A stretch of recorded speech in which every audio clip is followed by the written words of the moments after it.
ఆ పాత్రను అనుకుని దీనికి కోట సరిపోతారు, ఆ పాత్ర కోట కోసం మాత్రమే రాశారు అని జంధ్యాల గారు కూడా అహనా పెళ్ళంటలో మిమ్మల్ని ఆ క్యారెక్టరైజేషన్లో చాలా అద్భుతంగా చూపించారు.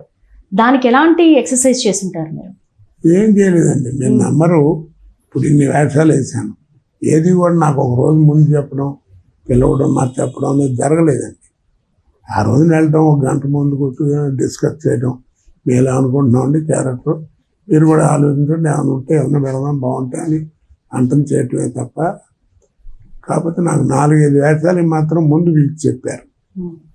ఎందుకంటే విగ్గులు పెట్టడానికి ఇష్టం లేదు వాళ్ళకి. జంధ్యాల గారు వాళ్ళు విగ్గులు ఎలా విగ్గు పెట్టేవారు కాదు. ఈ బట్టతలా చేయాలంటే ఒరిజినల్గా గొరిగిచ్చేవారు ఇదంతా. అందుకని అప్పుడు ఏంటంటే 10 సినిమాలు చేస్తున్నారు కదా, మీకు ఎక్కడ గ్యాప్ ఉంటుంది చూసుకుని దాన్ని బట్టి పెట్టేవారు. పాత్రలో నటించడం వేరు, ఆ పాత్రకు జీవం పోయటం వేరు.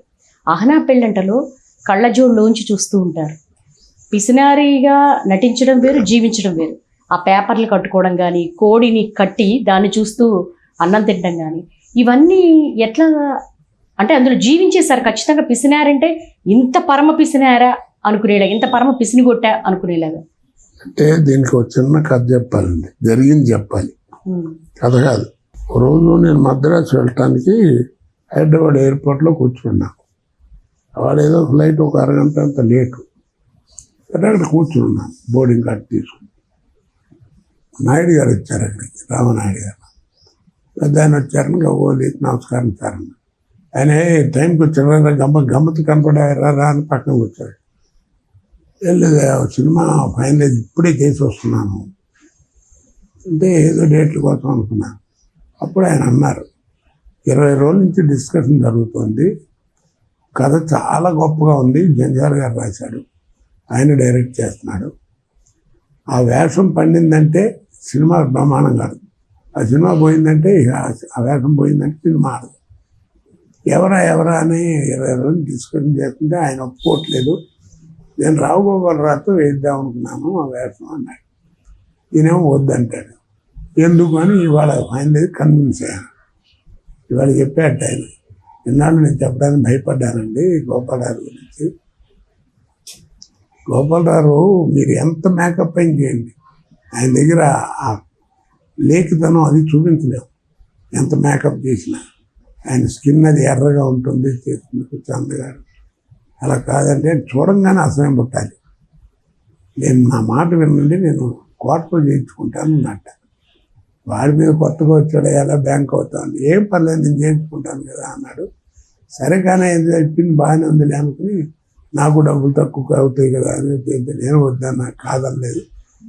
అది ఫైనల్ అయిపోయింది, చాలా మంచి వేషం, 20 రోజులు ఆ డేట్లు కావాల్సి వస్తాయి, చేస్తాం అనుకుని నా పెద్ద కంపెనీలో పనిచేయటం కదా చేసాను, సక్సెస్ అయ్యింది. తీరా అక్కడికి వెళ్ళిన తర్వాత షూటింగ్కి వెళ్ళినప్పుడు గూను కొట్టించారన్న. శాంతంగా ఉండైతే బాగుండదని జంధ్యాల గారు అంతగా తిరగాలే అన్నాడు. ఎలా ఏంటి అని తెలియక ఆ పక్కన గొడతాడు ఉంటే అక్కడ కూర్చోబెట్టి కొట్టించాడు. చుట్టూ ఒక తాడు కట్టి మన దారం ఆ పైన ఎంత కొట్టించాడు. నాకు ప్రమాదం. కళ్ళజోడు ఏదో పిసినారు రమ్డి కొడుకు, ఆ కళ్ళజోడుకు ఒక అద్దం ఉండదు, అద్దం ఉంటుందండి, అది పగిలిపోయి ఉంటుంది. గోపాల్ రెడ్డి గారి కెమెరా ఎలా చేయాలి, అది ఊడిపోకుండా పగిలిపోయినవి అని, మీరు అట్ట కాదని నాకు ఇవ్వండి అని ఆయన ఆ కళ్ళజోడు అట్ట తీసుకుని ఒక గడ్డ పెట్టి అట్ట చిన్నది అట్ట కొట్టాడు. అది చిట్లింది. చిట్టంగానే ఓడకుండా వెనకాల విజబుల్ టేప్ ఉంటుంది కదా, అటు ఇటు కనపడేది, ఆ టేప్ వేశారు. తర్వాత గుడ్డలు ఏంటయా ఉతికి పెట్టారు. ఇదేమో 10 రోజుల క్రితం కొనుక్కున్నట్టు ఉండాలంటే ఏం చేయాలి అర్థం కాలేదు. నేను కింద పడి కాసేపు దొల్లే, ఓన్లీ కమిట్మెంట్ తగలయ్యా, భలే ఉంది అన్నాడు. అలాగా పుట్టిందండి. చాలా అది నా ఉద్దేశంలో తెలుగు సినిమా ఉన్నంతకాలం ఉంటుందండి. ఖచ్చితంగా ఆ సినిమా తెలుగు సినిమా ఉన్నంతకాలం ఉంటుంది. ఇప్పటికీ యూట్యూబ్లో ఆ లింక్స్ పెట్టుకొని నవ్వుకునే వాళ్ళు ఉన్నారు ఇప్పుడు మెట్రో ఆడియన్స్లో. అంటే జంధ్యాల గారి గొప్పతనం ఏంటంటేనండి, ఆయన చేయించింది అందుకే హాస్య బ్రహ్మ అన్నారు, కామెడీ బ్రహ్మంగా. అవును. అది హాస్యం. ఇప్పుడు చేసేవాళ్ళందరూ కామెడీ. కామెడీకి వచ్చిన తేడా ఏంటంటే తల్లిపాలకి డబ్బా పాలకి ఉన్న తేడా. తల్లిపాలకి డబ్బా పాలకి ఉన్న తేడా అంటే హాస్యం అని ఎందుకన్నారంటే నంద్యాల గారు హాస్యం చూస్తే ఇన్సిడెంట్లు ఏది తలుచుకున్నా ఎప్పుడైనా ఎక్కడైనా ఎప్పుడైనా ఎవరైనా ఎవరితో అయినా ఏ వయసు వాడైనా ఏ కాలంలో అయినా చెప్పుకోవచ్చు. ఒక ఆరోగ్యకరమైన హాస్యం. హాస్యం ఆ ఇన్సిడెంట్ కూడా తలుచుకుంటే నవ్వొస్తుంది. తర్వాత భాషా ప్రయోగం చక్కగా ఆయన అక్షరంలో అమ్మతనం ఉంటుంది. ఆ ప్రతి అక్షరంలో చక్కగా తెలుగు భాషలో ఉన్న గొప్పతనాన్ని ఆయన మాటల్లో వినిపిస్తారు. ఒక చోట ఓ సినిమా నీకు నాకు పెళ్ళి అంటే ఏంటనే సినిమాలో రత్నసాగర్ గారు వేసింది. అద్భుతంగా భటతరాది వ్యవహారం. దాంట్లో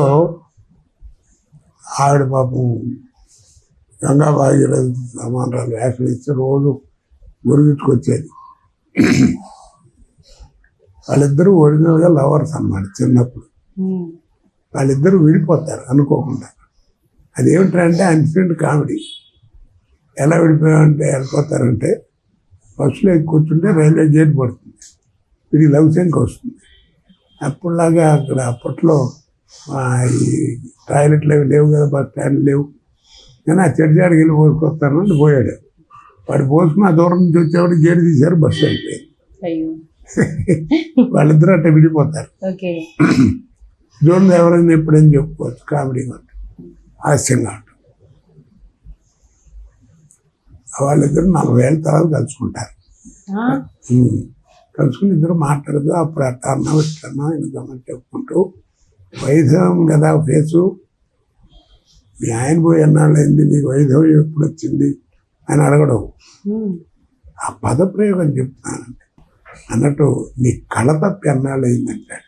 బా ఎక్కడ నొచ్చుకోకుండా విన్నవాళ్ళు కూడా ఏంటో అంత రఫ్గా మాట్లాడానుకో, నీ కళ తప్పి అన్నాళ్ళు అయింది, ఎంత పవిత్రమైన పేరండి.